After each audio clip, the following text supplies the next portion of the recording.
कोई flag meetings होंगी, कोई डिस्कशंस होंगी, कुछ मुज़ाकरात होंगे और इंडिया ट्राई करेगा, कोशिश करेगा कि किसी तरीके से अपने लिए कोई ऐसा जो है वो रास्ता निकाले कि इज्जत भी बच जाए और कुछ एरिया भी बच जाए। तो गालिबन एक फेस सेविंग वाली कोशिश होगी, लेकिन चाइनीज शायद इस मुजाहिद हक हों, जनरल मिर्जा असलम बेग हों, आसिफ नवाज हों, जहांगीर करामत हों, परवेज मुशर्रफ हों, चलकियानी हों, राहिल हों, बाजवा कोई भी हो, किसी ने ये न सोच सकता है उनके लिए पाकिस्तान हमेशा पाकिस्तान में नंबर 1 प्रायोरिटी। कौम पर भी एक रहम करवा दें कि ये जो हमारी पॉलिटिकल लीड है यहाँ पर भी कुछ छल नहीं करवा दे। 70 साल से लोग, ये 42 साल की उम्र में हमारा नौजवान बच्चा मेजर रिटायर हो जाता है, 4 छोटे छोटे बच्चों समेत। ये बातें करनी और है कि जी खा गए, ये कर दिया, बजट पे किस किस्म की जो ना स्टूपिड बातें की जा रही हैं। बिस्मिल्लाहिर्रहमानिर्रहीम, अस्सलाम वालेकुम। इनसाइड स्टोरी के साथ मैं मोहसिन बिलाल। आज हमारी इस वीडियो का मौजू है जियो पॉलिटिकल सूरत हाल, ख़ास तौर पर लद्दाख के मामले को लेकर जो भारत और चाइना के दरमियान कशीदगी पैदा हो गई है, तनाव चल रहा है, उसमें पाकिस्तान का जो किरदार है वो कितना अहम है। इस वीडियो में हम इस सवाल का जवाब भी तलाश करने की कोशिश करेंगे कि भारत को लेकर जो जनरल ज़ियाउल हक की डॉक्ट्राइन थी और अब जो जनरल बाजवा की डॉक्ट्राइन है, क्या वो दुरुस्त है? यानी हमें ऑफेंसिव डिफेंस पॉलिसी की बजाय एक अग्रेसिव डिफेंस पॉलिसी की ज़रूरत है भी या नहीं। लास्ट में इस सवाल का भी जवाब तलाश करेंगे कि हाइब्रिड वार, जिसे 5th जनरेशन वार कहा जाता है, जो अब सोशल मीडिया पर चल रही है, वो कितनी अहम है और बीइंग अ पाकिस्तानी हमें अपने नेशनल इंटरेस्ट यानी कौमी मफाद को सामने रखते हुए किस अंदाज में सोशल मीडिया का इस्तेमाल करना चाहिए। तो इन तमाम सवालों के जवाब जानने के लिए हमारे शरीके गुफ्तगू हैं ब्रिगेडियर रिटायर्ड अख्तर नवाज़ जंजुआ।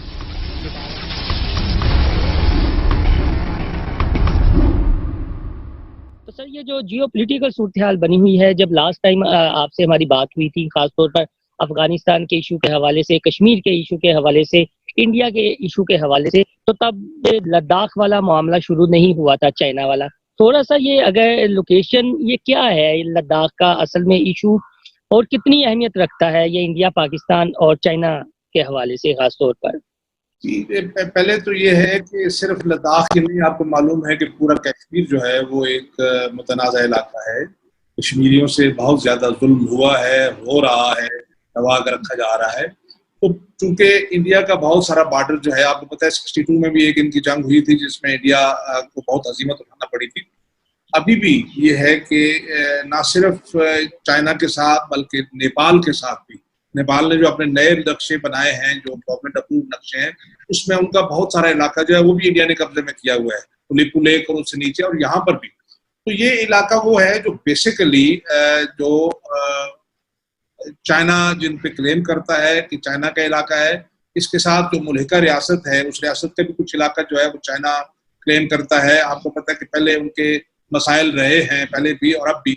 अब चाइना ने कुछ अच्छे खासे एरिया पे अपनी फौज भेज के और उसका जो चाइना से तो सही रिपोर्ट नहीं आ रही दुनिया से, या इंडिया के जो चैनल्स हैं उनसे रिपोर्ट आ रही है कि अच्छा खासा एरिया जो है वो चाइना ने कब्जे में ले लिया है। और मेरे पास तो जो आज की खबर भी है वो ये है कि इंडिया ने खुद माना है कि उनके कुछ सोल्जर जो हैं, इंक्लूडिंग गालिबन कमांडिंग ऑफिसर जो है वो वहां पर कैजुअल्टी हुए हैं। तो ये जब भी आप देखिए, ये कुछ चीजें ऐसी हैं कि जुल्म और ज्यादती लंबा अरसा तक नहीं चल सकती। नाजायज कब्जा जो है वो लंबे अरसे तक नहीं चल सकता। बहुत अरसा हांगकांग जो है वो ब्रिटेन का हिस्सा रहा और चाइना ने बहुत सब्र किया और अल्टीमेटली फिर वो चाइना का हिस्सा बन गया। अभी वहां पर फिर शरारत करने की कोशिश की गई। तो बेसिकली लद्दाख का ये इलाका जो है, इस पे चाइना का क्लेम है और उसमें से काफी सारा इलाका जो है चाइना ने ले लिया है और अब वो वहां पर बैठे हैं।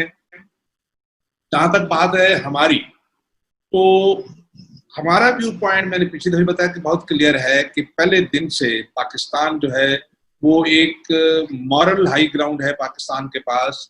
ये बहुत बदकिस्मती की बात है कि पिछले 6 महीने में हमारा जो टीवी है वो गालबन कोई ऐसा नक्शा दिखाता रहा। अगले दिन मैंने जो देखा तो मुझे दुख कश्मीर का कैसे कैसे लोग बैठे हुए हैं। लेकिन ये है कि पाकिस्तान का एक मॉरल जो है वो स्टैंड पॉइंट है, अखलाकी स्टैंड पॉइंट है, और वो है कश्मीरियों की हक खुदरातियत। अब आपने देखना ये है, जो आपको जानना चाहिए कि जो इंस्ट्रूमेंट ऑफ था जो पार्टीशन का, उस इंस्ट्रूमेंट के अंदर जो फैसला हुआ था वो ये है कि Kashmiris for the time being plebiscite में ये फैसला कर सकते हैं कि उन्हें पाकिस्तान को ज्वाइन करना है या इंडिया को ज्वाइन करना है। ये उस इंस्ट्रूमेंट ऑफ जो पार्टीशन है उसका हिस्सा है ये चीज। ये फैसला था, तब भी फैसला होता है, आज तक तो लागू है। फिर इस पे बहुत सारी 11 करीब करारदादें हैं जो है यूएनओ की। तो लद्दाख हो गया, जम्मू हो गया, कश्मीर की जो वैली हो गई, ये सारे का सारा इलाका। अब इसमें कुछ पोर्शन जो है जिसपे चाइना का क्लेम था, चाइनीज ने आगे बढ़ के कुछ एरिया जो है वो एनेक्स कर लिया है, और बाकी के लिए भी वो आई एम श्योर अपने डिफेंसेस जो है ना वो इस्तेमाल कर रहे हैं। अब जब वहां पर आया है, तो आज जो मेरे पास खबर है वो यही है कि गालबन जो है कोई फ्लैग मीटिंग्स होंगी, कोई डिस्कशंस होंगी, कुछ मुज़ाकरात होंगे, और इंडिया ट्राई करेगा, कोशिश करेगा कि किसी तरीके से अपने लिए कोई ऐसा जो है वो रास्ता निकाले कि इज्जत भी बच जाए और कुछ एरिया भी बच जाए। तो गालबन एक फेस सेविंग वाली कोशिश होगी, लेकिन चाइनीज शायद इस मूड में ना हो। अब पाकिस्तान के लिए इसकी इम्प्लीकेशंस क्या है? मेरे ख्याल में पाकिस्तान के लिए इसकी इम्प्लीकेशन ये है कि लद्दाख होता या ना होता, पहले भी हमारे मसाइल चल रहे हैं। कल भी पाकिस्तानी सफारत खाने में कुछ हुआ है, वहां पर घेराव हुआ है, कुछ है। तो हमें हर वक्त तैयार रहना है, हमें हर वक्त तैयार रहना है कि इससे पहले कई दफा ऐसा चुका है कि रात के अंधेरे में हमारी साथ जो है ना वो शरारत करने की कोशिश की गई है पास फ्लैग्स पे। तो ये भी होता है कि जब आप किसी एक तरफ से कमजोर होते हैं तो उसको काउंटर करने के लिए आप कहीं और कोई पना करते हैं किसी कमजोर जगह पर। तो पाकिस्तान अल्हम्दुलिल्लाह कमजोर नहीं है। मैं पूरे तयक्कन से ये बात कह रहा हूँ कि पाकिस्तान कमजोर नहीं है। और अब तो आपने देखा वो जो सबसे ज्यादा बोलते हैं जनरल साहब, जो इंडिया के जनरल बख्शी जो है, उसने खुद माना है कि 65 वार एट द बेस्ट, अगर हम इंडिया का क्रेडिट लेना भी चाहे तो it was a draw. Pakistan कहना, क्योंकि कुछ लोग कहते थे, तो उसने खुद कहा, हालांकि वो बहुत सख्त एंटी पाकिस्तान है और वो हर वक्त चिट्ठी चलाते रहते हैं जनरल साहब, लेकिन इसके बाद उन्होंने माना है 71 की वार जो थी वो एक पोलिटिकल डिबैकल थी। उसमें आप देखें ना, ये हो ही नहीं सकता कि आप 10 आदमियों को लड़ा दें जो है वो 1000 बंदों से, वो कब तक करेगा? और स्पेशली जब आप 2-3 फ्रंट्स पर लड़ाई कर रहे हो, सामने दुश्मन हो, पीठ के पीछे भी लोग छुरा लेके बैठे हो आपको मारने वाले, तो वो उसको छोड़ दीजिए। हाँ, वो कर्ज जरूर है हमारे ऊपर, वो कर्ज उतारना होगा इंशाअल्लाह लजीज, हमने तो हमारी नस्लें कर्ज उतारेंगी। बेहतर ये है कि अमन व अमान से चीजें जो है वो हल हो जाए और पीसफुली जो है नेबर के तौर पर रहे। लेकिन पाकिस्तानी अफवाज, मैं आपको यकीन दिलाता हूँ, लंबी चौड़ी इसमें जो लोग ऐसे वैसे बातें करते हैं, गलत करते हैं। मैंने कल रात के अपने प्रोग्राम में भी यही कहा है कि ये वो सायादार दरख्त है, ये वो फलदार दरख्त है, ये वो किला है जिसके अंदर हम महफूज बैठे हैं। तो हमें इदारे को बिल्कुल तस्दीक का निशाना नहीं बनाना चाहिए, किसी सूरत में भी इदारे पर उंगलियां नहीं उठानी चाहिए। इदारा रिक्वायर्स नेशनल सपोर्ट, इसका हर बच्चा कौम का बच्चा है। और देखें, एक चीज समझ लीजिए आप, मैं आपके तसव्वुफ से कौम को बताना चाहूंगा, you are the whole, armed forces are the part. मैं आपसे बात कर रहा हूं तो मैं अपने हाथ हिला रहा हूं, हाथ मेरे जिस्म का हिस्सा है, मैं सारा हूं, मेरे हाथ मेरे, इसी आर्म्ड फोर्सेस जो है वो एक पार्ट है, इस कौम का हिस्सा है और बहुत जरूरी हिस्सा है। आज़ाए वो ऐसे कल्ब है, जैसे जैसे ब्रेन है, ऐसा है। तो वो तैयार है। अगर कोई मिस्टेक वेंचर किया, आपने देखा कि पिछले साल फरवरी में कुछ हुआ, कोशिश की गई, तो क्या हुआ, 3-4 दरख्त तो जरूर शहीद किए हमारे, लेकिन फिर उसके बाद क्या हुआ? तो हम तैयार हैं, आप दुआ कीजिए कि ऐसी नौबत ना आए। अकल जो है वो जो है सर चढ़कर बोले, और वहां जो कुछ हो रहा है और जो कोरोना ने दुनिया में तबाही फैलाई हुई है उसको मद्देनजर रखते हुए कश्मीरियों को उनका हक मिलना चाहिए। और वो हक है हक खुद इरादियत, वो खुद फैसला करें वो किसके साथ रहना चाहते हैं, और हमें उसको सर जब फतह मक्का और गज़वातुल हिंद और गज़वाए बदर पर मैंने आपसे वीडियो बनाई तो कुछ दोस्तों के सवालात थे, तो उनमें से एक सवाल, चूंकि वक्त कम होता है हमारे पास, तो एक सवाल मैं करना चाहूँगा। वो उन्होंने ये पूछा था कि आप ब्रिगेडियर साहब चूंकि उस इरा के हैं जिन्होंने अफगान वार और वो सारी चीज़ें ट्रांजिशन हुई, तो ब्रिगेडियर साहब से ये पूछिएगा कि ये जो जनरल ज़िया की डॉक्ट्राइन थी, मैंने ओडिया साहब से भी सवाल किया था, जनरल ज़िया की जो इंडिया रिलेटेड और इस खित्ते के रिलेटेड डॉक्ट्राइन थी, जब उनका त्यारा क्रैश हुआ उसके बाद जो है वो जमहूरी अमल शुरू हुए, यानी 19 से लेकर 2020 तक। अब जब से हमने ये देखा है कि जनरल बाजवा आए हैं, जो उनकी डॉक्ट्राइन है, तो कहते हैं ये दोनों डॉक्ट्राइन जो हैं इस अब मिलती जुलती हैं कि हमें अपनी जो डिफेंस पॉलिसी है वो अग्रेसिव बनानी चाहिए, ना कि सॉफ्ट, यानी इंडिया जो करता मर्जी करता फिरे और हम आंखें बंद कर लें। अब ऐसा नहीं हो, मोहसिन, ऐसे नहीं है। आप देखिए कि जनरल ज़ियाउल हक जो है वो कमांडर इन चीफ भी थे, चीफ आर्मी स्टाफ भी थे और प्रेसिडेंट भी थे। मैं आपको यकीन दिलाता हूं कि पाकिस्तान के अंदर कोई army chief, air chief, naval chief ये सोचता ही नहीं है, ये सोचता ही नहीं है, कभी डिफेंसिव सोच नहीं रही, हर वक्त तैयारी में रहते हैं। और बहुत अरसा हो गया, जैसे मैंने कहा ना कि 45-47 साल हो गए ये देखते हुए। अल्हम्दुलिल्लाह बहुत जबरदस्त सिस्टम है हमारे प्रमोशन का। जो लोग वहां पहुंचते हैं वो चुने हुए लोग होते हैं, ये सिलेक्टेड लोग। ऐसे नहीं होता कि ये खुदा ना खास्ता ऐसे निकल गए, ये छलनी के अंदर से छन के निकलते हैं। ये वाहिद इदारे हैं इस मुल्क के जहां किसी किस्म की सिफारिश नहीं चलती, आपकी परफॉर्मेंस और अल्लाह का करम आपके साथ होता है तो आप जाते हैं। तो मैं आपको यकीन दिलाता हूं कि कोई भी कमांडर रहा हो हमारी अफवाज का, वो तीनों अफवाज की बात कर रहा हूं मैं, आर्मी, नेवी, एयरफोर्स, उसने कभी नहीं सोचा। अब देखिए ना, पॉलिटिकल लीडरशिप जो होती है वो होती है फैसला। आर्मी चीफ जो है वो जाके सजेस्ट कर सकता है, और he gets the order and implements that, जो ऑर्डर से मिलता है कौम के दिफा के लिए। मैं आपको ये यकीन दिलाता हूं कि अफवाज जो तीनों विंग्स हैं कौम के दिफा के सिलसिले में, न तब, न आज, न दरमियान में कभी कोई भूल चूक नहीं हुई। बिल्कुल हम वक्त तैयार रहते हैं और बिल्कुल लेटेस्ट जो चीजें आती हैं उनके मुताबिक आपने कहा आप तैयार रहते हैं। मैं कौम को आपके तवज्जुह से और जिन नौजवानों ने सवाल के यकीन दिलाता हूं कि अल्हम्दुलिल्लाह they are ready, we are ready to don uniform again. मैं दोबारा वर्दी डालने को, एज ए सोल्जर जाने को तैयार हूं, ऐसा नहीं है। और लाखों के हिसाब से जो रिटायर्ड लोग हैं, हर एक का यही जज्बा है। मैं ये टाइम नहीं है कि ये मैं बयान करूं। 2001 में मैं एक जगह पर था, मेरे पास बहुत से अफसरान थे, one officer had a problem, तो मैंने कहा कि इनका नाम जो है ना, इनको इधर रहने दे। तो वो ऑलमोस्ट ही ब्रोक डाउन। उसने कहा सर इस कौम ने मुझे पाला है इतनी देर तक और आज मुझे आप वापस रोक रहे हैं कि मैं बॉर्डर पे ना जाऊं। तो मैं डिटेल में नहीं जाऊंगा, लेकिन आप जो आपके सवाल को उनको यकीन दिलाइए, ज़ियाउल हक हो, जनरल मिर्जा अरसम बेग हो, आसिफ नवाज हो, जहांगीर करामत हो, परवेज मुशर्रफ हो, चल क्यानी हो, राहिल हो, बाजवा कोई भी हो, किसी ने ये न सोच सकता है। उनके लिए पाकिस्तान हमेशा पाकिस्तान में नंबर 1 प्रायोरिटी। और ये मैं ये जो छलनी वाली बात की कि बेस्ट लोग हैं, सिलेक्शन की जाती है, तो काइंडली कौम पर भी एक रहम करवा दें कि ये जो हमारी पॉलिटिकल लीड है यहाँ पर भी कुछ छलनी करवा दें। 70 साल से लोग बेकार हो चुके। ये मैं लाइटर तो मैं बात कर रहा हूँ, ये मेरा पॉइंट है, ये मेरा पॉइंट है जो हमारे फौजी कुरान रहे उनके खिलाफ मैं कहता हूँ। मैं फर्स्ट टाइम इन्फॉर्मेशन आपको दे रहा हूँ, मैं फौज की इंडक्शन से मुतल्लिक रहा हूँ। इस मुल्क का बहुत ही खूबसूरत नौजवान 25,000 बच्चा जो है वो अप्लाई करता है एक कोर्स के लिए। मैं सिर्फ आर्मी के कोर्स की बात कर रहा हूँ जो ऑफिसर का कोर्स है। तो किस जमाने में 150, 200, 300 जाता था, 500, 550 जाते होंगे। तो छलनी से गुजर के वो सिलेक्ट होते हैं 25,000 में से, और उनमें से हर एक बच्चा टॉप ऑफ द लाइन होता है। वो सारे करीम हैं इस मुल्क की, लेकिन उसके बावजूद 500, 550 की सिफारिशात होती हैं कि ये फौजी बन सकता है।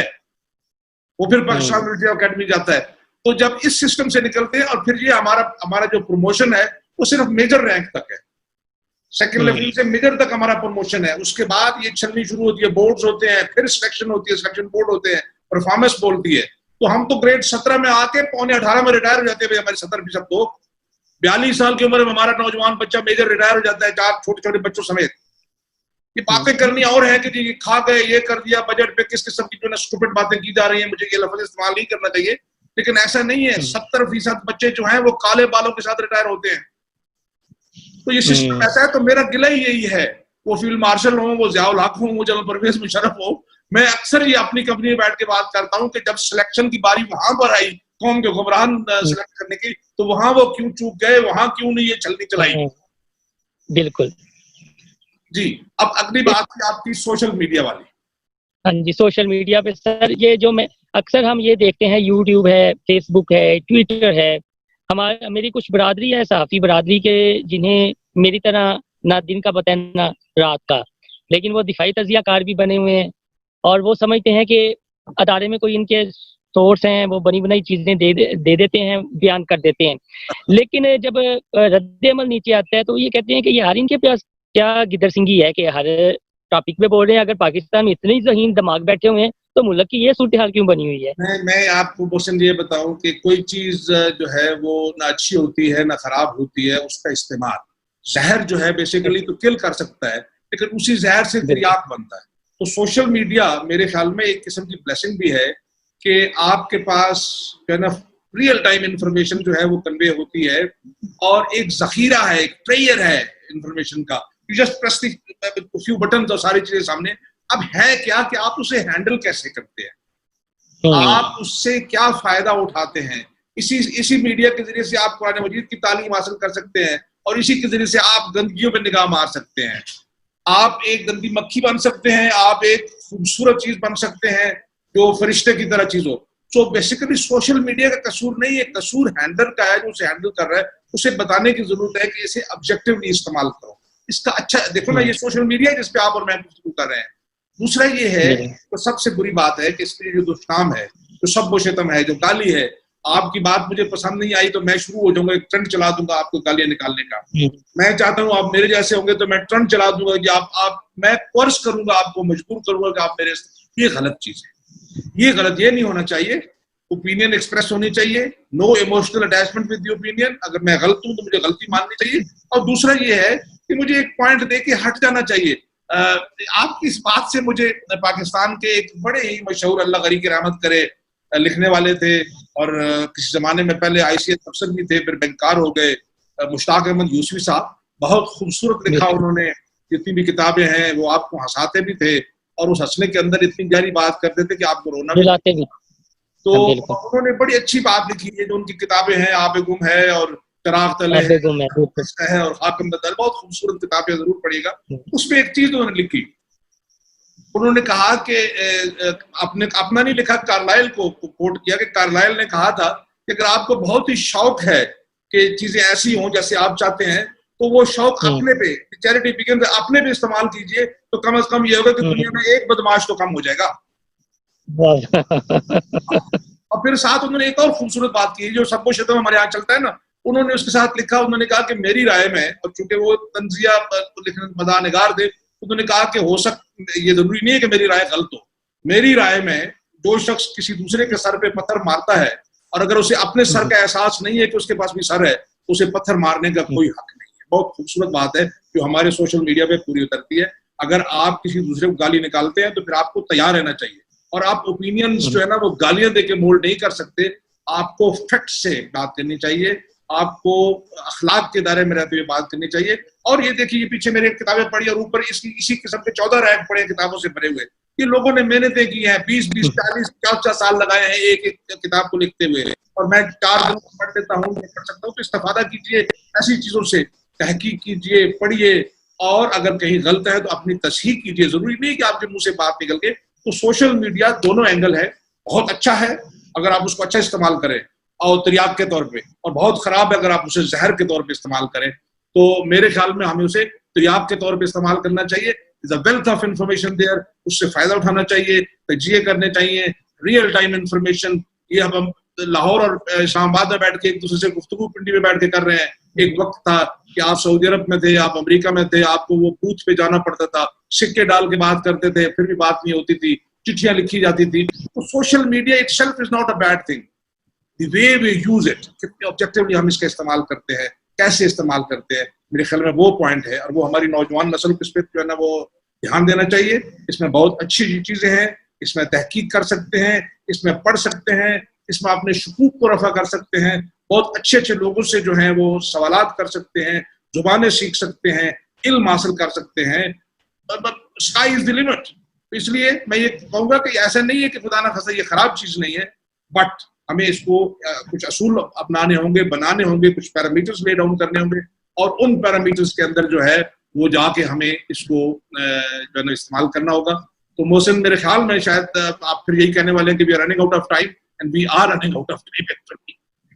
सर नेक्स्ट बस यही था कि आपने कुछ बातों से कई मौज़ूआत छेड़ दिए हैं, तो यही है कि अलग अलग से उन टॉपिक्स पे बात टाइम भी रख लेंगे, क्योंकि आजकल फिर कुछ हमारे जब से ये अर्तगल ड्रामा आने हुआ है तो वहाँ पर एक सफ़ेद पगड़ियों वालों का कॉन्सेप्ट दिया गया है, जिसे दिखाया गया कि इस्टेब्लिशमेंट किसी भी मुल्क की, तो जिस तरह पाकिस्तान में भी एक बाबा तस्वुर है, और हमारे जो इक़्तिदार के वाहन है वहाँ पर भी मौक़ों के चर्चे हैं। और मैं जाते जाते एक लाइट ये था कि कुछ फौज के रिलेटेड कहानियां हैं जो आप जैसे रिटायर्ड, एक लाइट में बात करूंगा। जाते जाते आपने ये कहा कि जितने लोग तनकीद कर रहे हैं एस्टेब्लिशमेंट के ऊपर, यकीन करो यही सबसे ज्यादा कोशिश करते हैं नजदीक होने की, यही खराब करते हैं। इसलिए इसमें भी बात कर लेंगे, कोई ऐसी बात नहीं है, लेकिन एस्टेब्लिशमेंट ब्यूरोक्रेसी हो, सियासतदान हो, स्टूडेंट हो, टीचर हो, डॉक्टर हो, मरीज हो, कोई हो, बॉटम लाइन इज पाकिस्तान है तो हम हैं। इसलिए मेरा नारा है सदा सलामत पाकिस्तान, ता कयामत पाकिस्तान। बहुत शुक्रिया थैंक यू।